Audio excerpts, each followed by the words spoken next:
forward under the visionary leadership of our Honorable Prime Minister to build a Viksit Bharat by 2047. From social and digital inclusion to modern highways, ports and cold chains. From stronger healthcare and education to empowered farmers and thriving food processing industries. India's development story is reaching every citizen, every field and every market. India's food processing sector is emerging as a true engine of growth, adding value, creating jobs and linking the farm with the global marketplace. From tradition to technology, from harvest to high-value products, the sector stands as a powerhouse of opportunities for innovation and investment. Agriculture has always been India's strength and the farmer, whose progress is central to India's growth story. The next leap lies in connecting our farms to the processing industries. The Prime Minister himself has underlined this commitment. आज सरकार भी छोटे छोटे किसानों को बाजार की बड़ी ताकत बनाने में जुटी है। इन संगठनों के साथ आपको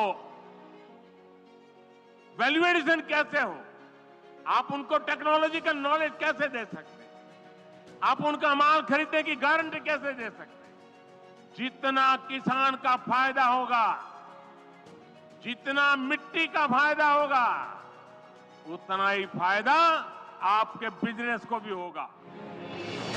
This vision is already taking shape across India through pioneering schemes like PMKSY and PMFME. The Ministry of Food Processing Industries is empowering MSMEs and startups to realize their potential.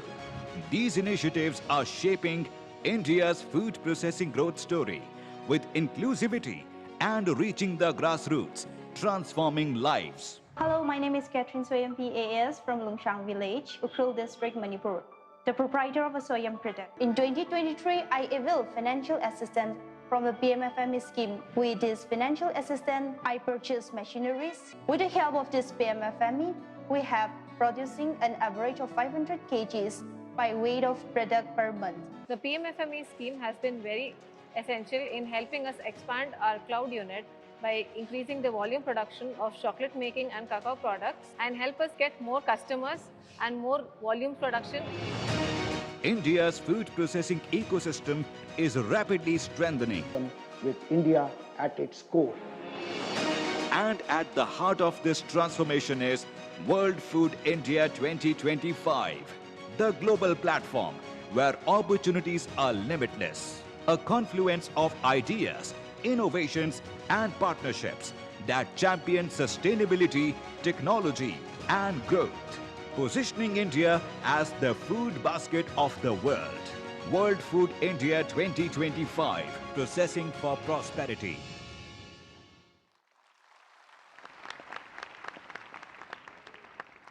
सरकार की प्रतिबद्धता स्पष्ट है कि फूड प्रोसेसिंग इंडस्ट्री से जुड़े सभी stake holders और सभी उद्यमी समृद्ध बने और देश के निर्माण में अपना रचनात्मक योगदान दे सकें। प्रधानमंत्री formalisation of micro food processing enterprises जैसी स्कीम्स ही हैं जो देश में माइक्रो फूड प्रोसेसिंग यूनिट्स को वित्तीय सहायता, प्रशिक्षण और क्षमता निर्माण के माध्यम से उनका हाथ थाम कर उन्हें बड़े उद्यमी बनने की ओर अग्रसर कर रही हैं, जो भारत के अनऑर्गेनाइज्ड माइक्रो फूड एंटरप्राइजेस को एक संगठित ढांचे में लाकर स्थानीय उत्पादों को भी वैश्विक पहचान दिला रही हैं। आज वर्ल्ड फूड इंडिया 2025 के मंच से माननीय प्रधानमंत्री जी 26,000 लाभार्थियों को क्रेडिट लिंक्ड सब्सिडी देंगे। मैं माननीय प्रधानमंत्री जी से सादर अनुरोध करती हूं कि कृपया रिमोट का बटन दबाकर 26,000 लाभार्थियों को क्रेडिट लिंक सब्सिडी राशि जारी करें।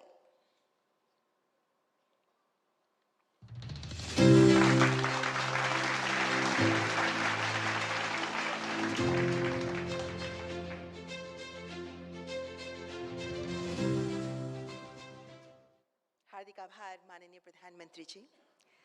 देवी और सज्जनों, कुछ नेता ऐसे होते हैं जो युग बदल देते हैं।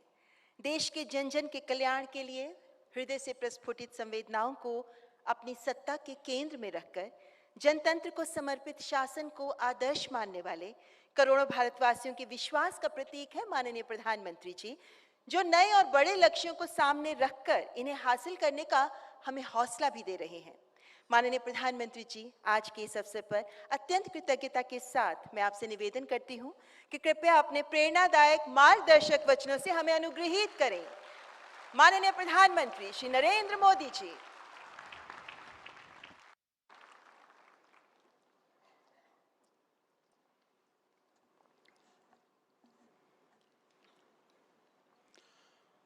रूस के डिप्टी प्राइम मिनिस्टर दिमेंत्रु पात्रुशेव, केंद्रीय मंत्रिमंडल के मेरे सहयोगी चिराग पासवान, रवनीत जी, प्रताप राव जाधव जी, अलग अलग देशों से यहाँ आए सभी मंत्रीगण, अन्य प्रतिनिधि, अतिथिगण, देवी और सज्जनों, वर्ल्ड फूड इंडिया में आप सभी का बहुत बहुत अभिनंदन। आज इस आयोजन में हमारे किसान, एंटरप्रेन्योर्स, इन्वेस्टर्स, कंज्यूमर्स सभी एक ही जगह मौजूद है। वर्ल्ड फूड इंडिया एक नए कांटेक्ट, नए कनेक्ट और क्रिएटिविटी का आयोजन बन गया है। मैं अभी अभी यहाँ लगी एग्जीबिशन को भी देखकर आया हूँ। मुझे खुशी है कि इसमें सबसे अधिक फोकस न्यूट्रिशन पर है, ऑयल कंजम्पशन कम करने पर है और पैकेज प्रोडक्ट्स की हेल्थीनेस को बढ़ाने पर भी काफी जोर दिया गया है। मैं आप सभी को इस आयोजन की बधाई देता हूं, अपनी शुभकामनाएं देता हूं। फ्रेंड्स, इस इन्वेस्टमेंट से पहले जहां वो इन्वेस्ट करने जा रहे हैं वहां की नेचुरल स्ट्रेंथ को देखता है। भारत की तरह भी आज दुनिया और खासकर फूड सेक्टर से जुड़ा इन्वेस्टर बहुत उम्मीद से देख रहा है, क्योंकि भारत के पास डाइवर्सिटी, डिमांड और स्केल की तिहरी शक्ति है। भारत में हर अनाज की, हर फल और सब्जी की पैदावार होती है। इस डाइवर्सिटी की वजह से भारत दुनिया में सबसे खास है। हर 100 किलोमीटर पर हमारे यहाँ खाना और खाने का स्वाद बदल जाता है। भारत में विभिन्न तरह के खानों की जबरदस्त डिमांड होती है। ये डिमांड भारत को एक कॉम्पिटिटिव एज देती है और इन्वेस्टर के लिए भारत को एक प्रीफर्ड डेस्टिनेशन भी बनाती है। साथियों, भारत आज जिस स्केल पर काम कर रहा है वो अभूतपूर्व है, अप्रत्याशित है। बीते 10 सालों में भारत के 25 करोड़ लोगों ने गरीबी को हराया है। ये सभी साथी अब नियो मिडिल क्लास का हिस्सा बने हैं। ये नियो मिडिल क्लास देश की सबसे एनर्जेटिक, सबसे एस्पिरेशनल क्लास है। इतने सारे लोगों के एस्पिरेशंस हमारे फूड ट्रेंड्स को सेट करने वाली है। ये वो एस्पायरिंग क्लास है जो हमारे डिमांड को बढ़ा रहा है। साथियों, आज देश का टैलेंटेड यूथ हर सेक्टर में कुछ अलग अलग कर रहा है। हमारा फूड सेक्टर भी इससे पीछे नहीं है। आज भारत दुनिया का तीसरा सबसे बड़ा स्टार्टअप इकोसिस्टम है और इनमें से कई सारे स्टार्टअप्स फूड और एग्रीकल्चर सेक्टर्स में काम करते हैं। एआई, ई कॉमर्स, ड्रोन्स और ऐप को भी इस सेक्टर से जोड़ा जा रहा है। हमारे ये स्टार्टअप्स सप्लाई चेन्स, रिटेल और प्रोसेसिंग के तरीके बदल रहे हैं। यानी भारत में डायवर्सिटी, डिमांड और इनोवेशन सब कुछ मौजूद है। ये सारी चीजें भारत को इन्वेस्टमेंट के लिए सबसे अट्रैक्टिव डेस्टिनेशन बनाते हैं। इसलिए मैं लाल किले से कही अपनी बात फिर दोहराऊंगा, इन्वेस्टमेंट का भारत में विस्तार करने का यही समय है, सही समय है। साथियों, 21वीं सेंचुरी में दुनिया के सामने कितनी सारी चुनौतियां हैं, इससे हम सभी भली भांति परिचित हैं। आप ये भी जानते हैं कि जब जब जो चैलेंजेस दुनिया के सामने आए हैं, भारत ने आगे बढ़कर अपनी सकारात्मक भूमिका निभाई है। ग्लोबल फूड सिक्योरिटी में भी भारत निरंतर कंट्रीब्यूट कर रहा है। हमारे किसानों, हमारे पशुपालकों, हमारे मछुआरों के परिश्रम और सरकार की नीतियों से भारत का सामर्थ्य निरंतर बढ़ रहा है। बीते दशक में हमारे फूड ग्रेन प्रोडक्शन में काफी वृद्धि हुई है। आज भारत दूध का सबसे बड़ा उत्पादक है और दुनिया की 25% मिल्क सप्लाई सिर्फ भारत से होती है। हम मिलेट्स के भी सबसे बड़े प्रोड्यूसर हैं। राइस और व्हीट में हम दुनिया में दूसरे नंबर पे हैं। फ्रूट्स, वेजिटेबल्स और फिशरीज में भारत का योगदान बहुत बड़ा है। इसलिए जब जब दुनिया में फसलों पर संकट आता है, सप्लाई चेन डिसरप्ट होती है, तो भारत मजबूती से अपना दायित्व निभाने के लिए सामने आता है।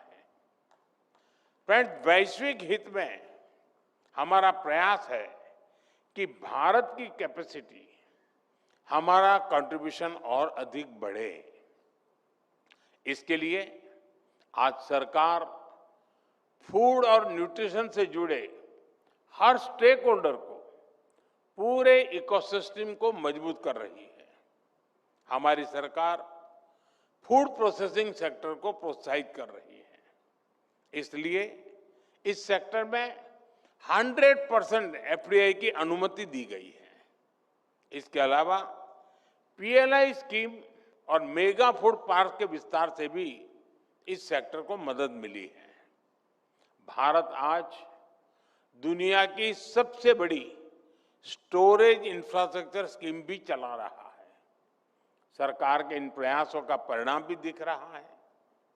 बीते 10 साल में भारत की प्रोसेसिंग कैपेसिटी में 20 गुना वृद्धि हुई है। हमारे प्रोसेस्ड फूड से जुड़े एक्सपोर्ट भी 2 गुने से ज्यादा हो गए हैं।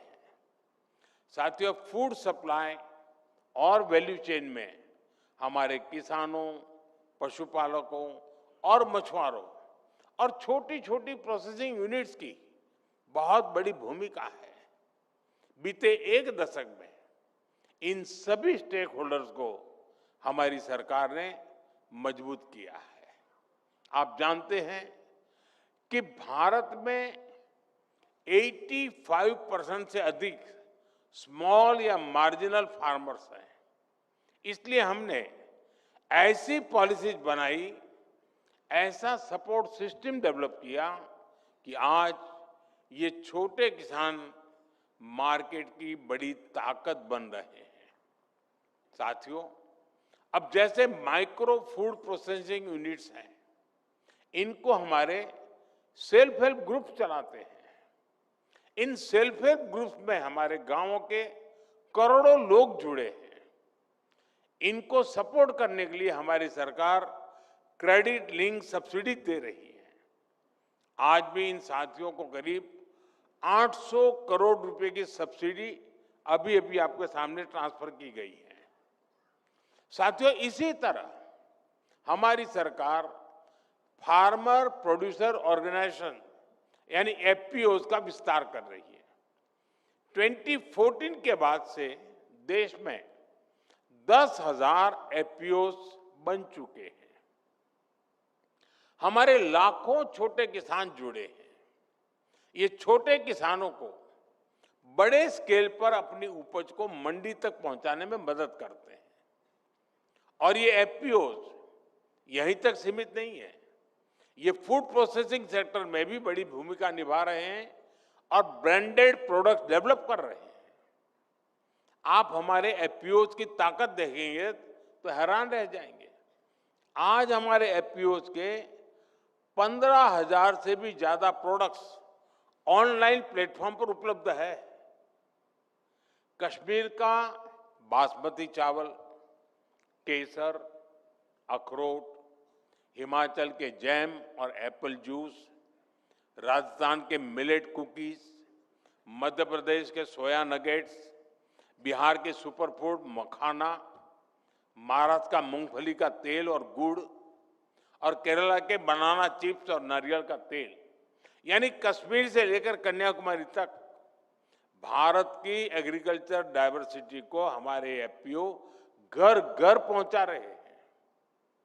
और आपको जानकर अच्छा लगेगा कि 1100 से अधिक एफपीओ करोड़पति बन गए हैं, यानी उनका एनुअल टर्नओवर 1 करोड़ से अधिक का हो चुका है। एफपीओज आज किसानों की आय बढ़ाने और नौजवानों को रोजगार देने में बड़ा रोल निभा रहे हैं। साथियों, एफपीओज के अलावा भारत में कोऑपरेटिव्स की भी बहुत बड़ी ताकत है और ये साल तो इंटरनेशनल ईयर ऑफ कोऑपरेटिव्स का है। भारत में भी कोऑपरेटिव्स हमारे डेयरी सेक्टर को, हमारी रूरल इकोनॉमी को एक नई शक्ति दे रहे हैं। कोऑपरेटिव्स के इसी महत्व को समझते हुए हमने इसके लिए एक अलग से मिनिस्ट्री बनाई है ताकि हमारी पॉलिसीज को इन कोऑपरेटिव की जरूरत के हिसाब से ढाला जा सके। इस सेक्टर के लिए टैक्स और ट्रांसपेरेंसी रिफॉर्म्स भी किए गए हैं। पॉलिसी लेवल पर हुए इस बदलाव के कारण कोऑपरेटिव सेक्टर को नई मजबूती मिली है। साथियों, मरीन और फिशरीज में भी भारत की ग्रोथ शानदार है। बीते दशक में फिशरीज सेक्टर से जुड़े इंफ्रास्ट्रक्चर का हमने विस्तार किया। हमने मछुआरों को फंडिंग सपोर्ट दी, डीप सी फिशिंग बोट के लिए मदद दी। इससे हमारा मरीन प्रोडक्शन और एक्सपोर्ट दोनों बढ़े हैं। आज ये सेक्टर करीब 3 करोड़ लोगों को रोजगार दे रहा है। हमारा प्रयास मरीन प्रोडक्ट्स की प्रोसेसिंग में भी विस्तार करने का है।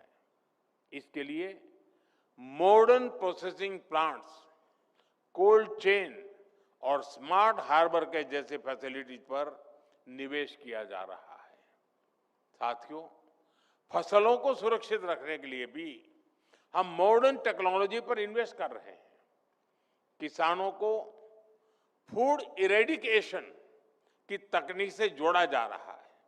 इससे हमारे एग्रीकल्चर प्रोडक्ट्स की सेल्फ लाइफ बढ़ी है और फूड सिक्योरिटी मजबूत हुई है। इस काम से जुड़ी यूनिट्स को सरकार हर तरह से मदद दे रही है। साथियों, आज का भारत इनोवेशन और रिफॉर्म्स के नए पथ पर अग्रसर है। आजकल हमारे यहाँ नेक्स्ट जनरेशन जीएसटी रिफॉर्म्स की बहुत चर्चा है। किसानों के लिए ये रिफॉर्म कम लागत और ज्यादा लाभ का भरोसा लेकर आए हैं। बटर और घी पर अब सिर्फ 5% जीएसटी से उन्हें बहुत फायदा होगा। मिल्क कैन्स पर भी सिर्फ 5% ही टैक्स है। इससे किसानों और प्रोड्यूसर्स को और बेहतर दाम मिलेंगे। इससे गरीब और मिडिल क्लास को कम कीमत में ज्यादा न्यूट्रिशन मिलना सुनिश्चित हुआ है। फूड प्रोसेसिंग सेक्टर को भी इन रिफॉर्म से बड़ा लाभ मिलना तय हुआ है। रेडी टू कंज्यूम और प्रिजर्व्ड फ्रूट्स, वेजिटेबल्स और नट्स पर सिर्फ 5% जीएसटी है। आज 90% से अधिक प्रोसेस्ड फूड प्रोडक्ट 0% या 5% स्लैब में है। बायोपेस्टिसाइड्स और माइक्रो न्यूट्रिएंट पर टैक्स कम हो गया है। जीएसटी रिफॉर्म से बायो इनपुट सस्ते हुए हैं। छोटे ऑर्गेनिक फार्मर्स और एफपीओज को सीधा फायदा मिलना तय हुआ है। साथियों, आज समय की मांग बायोडिग्रेडेबल पैकेजिंग की भी है। हमारे प्रोडक्ट फ्रेश रहें, बेहतर रहें, ये जरूरी है, लेकिन इसके साथ साथ नेचर के प्रति भी हमारी जिम्मेदारी है। इसलिए सरकार ने बायोडिग्रेडेबल पैकेजिंग पर जीएसटी को भी 18% से घटाकर 5% कर दिया है। मैं इंडस्ट्री के सभी साथियों से भी आग्रह से कहना चाहूंगा कि बायोडिग्रेडेबल पैकेजिंग से जुड़े इनोवेशंस में इन्वेस्ट करना चाहिए और जल्दी से जल्दी हमारे सारे प्रोडक्ट को पैकेजिंग के लिए बायोडिग्रेडेबल की तरफ शिफ्ट कर देना चाहिए। साथियों, भारत ने खुले मन से अपने देश के दरवाजे दुनिया के लिए खोल रखे हैं। हम फूड चेन से जुड़े हर इन्वेस्टर्स के लिए ओपन है। हम कोलैबोरेशंस के लिए खुले दिल से तैयार हैं। मैं एक बार फिर आप सभी को भारत में सबसे ज्यादा इन्वेस्टमेंट करने के लिए निमंत्रित करता हूं। इस क्षेत्र में बहुत अवकाश है, बहुत संभावना है, इसका आप फायदा उठाएं और इस आयोजन के लिए मैं सभी संबंधित लोगों को बहुत बहुत बधाई देता हूं। धन्यवाद।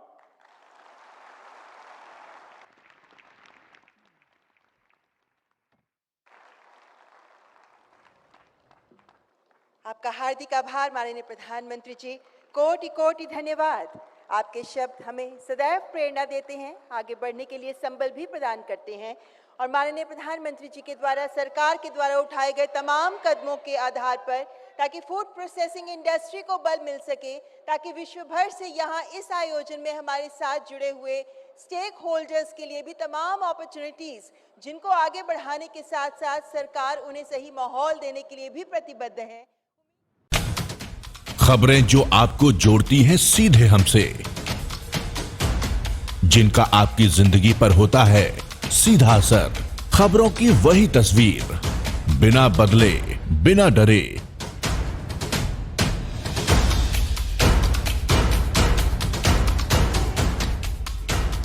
सच का जज्बा लिए सच दिखाते हैं हम, आपकी आवाज के साथ TNI आवाज।